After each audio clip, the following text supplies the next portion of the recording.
कानपुर में तकरीबन 6 माह के इंतजार के बाद मजहबी मकामात में पूजा पाठ और इबादत की इजाजत दे दी गई है। मजहबी रहनुमाओं और इंतजामिया के ओहदेदारों की मीटिंग में इबादत गाहें खोलने के हवाले से फैसला लिया गया। प्रोटोकॉल की पासदारी के साथ महदूद तादाद में इबादत की इजाजत दी गई है। इस पूरे मामले पर शहर काजी से बात की हमारे नुमाइंदे संदीप सविता ने।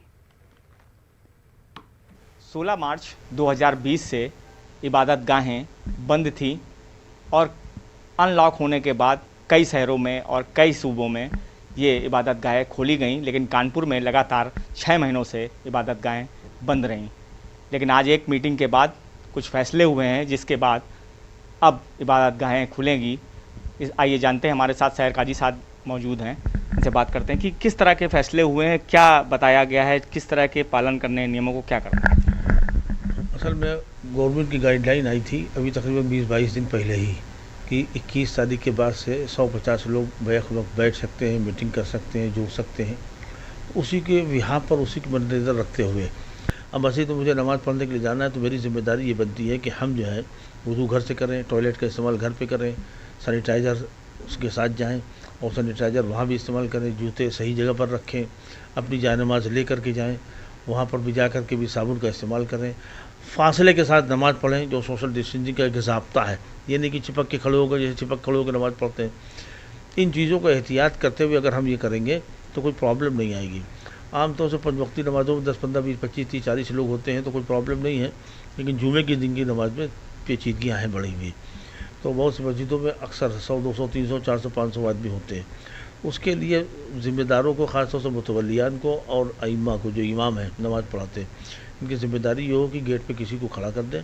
100 लोग जब पूरे हो जाएं, गेट को बंद करके ताला लगा दें और सोशल डिस्टेंसिंग की पाबंदी के साथ नमाज को मुकम्मल करें, उसके बाद गेट को खोल दें।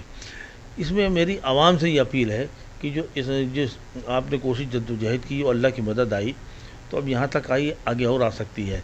तो सब लोगों को अगर नमाज़ पढ़ने को मुकम्मल तौर पर जुमे की नहीं मिल रही है, जितनी मिली उसी पे इक्तिफ़ा करें, अल्लाह पे भरोसा रखें, दुआ मांगें, वायरस से नजात मिले, ताकि जितनी जल्दी वायरस से नजात मिलेगी अपनी आसानी के साथ हमको काम कर सकेंगे। हमें उम्मीद है कि हमारी अपील पर हमारी जो है आवाम ख़ास तौर से गौर करेगी और मुतवल्लियान को परेशान नहीं करेगी, इमामों को परेशान नहीं करेगी। जो गाइडलाइन दी गई है उसके मुताबिक अमल करेंगे। अगर गाइडलाइन पर अमल नहीं होता है तो इंतज़ामिया मजबूर है एक्शन लेने पर। अब मस्जिदों में छापा पड़ गया, अब सोशल डिस्टेंसिंग के ख़िलाफ़ काम हो रहा है, तो मुकदमा भी हो सकता है, मुतवल्ली भी फंस सकता है, इमाम भी फंस सकता है। इसलिए फिर कोई रियायत नहीं होगी। और जो धर्मगुरु है उनसे मुस्तकिल राब्ते में रहें, अपनी गाइडलाइन को समझते रहें, उसके मुताबिक काम करें। ये जिम्मेदारी धर्मगुरुओं पर डाली गई है, इंतजामिया ने डाली कि हम आपके कंधों में वोट डाल लें, आपको काबू करके काम को करना है, तो पूछताछ उनसे होगी। लिहाजा अब जो लोग जिस धर्म गुरु से जुड़े हुए हैं उससे राब्ते में रहें और हमें उम्मीद है कि इंशाअल्लाह खैर होगी। काजी साहब, एक चीज़ और कि आने वाले दिनों में 12 रबी अव्वल का जुलूस भी निकलता है, उसको लेकर कुछ बात हुई, या जैसे कि धार्मिक स्थलों में कार्यक्रम और जुलूस की पाबंदी की बात हुई है, उसको लेकर कुछ बात हुई है क्या इंतज़ामिया?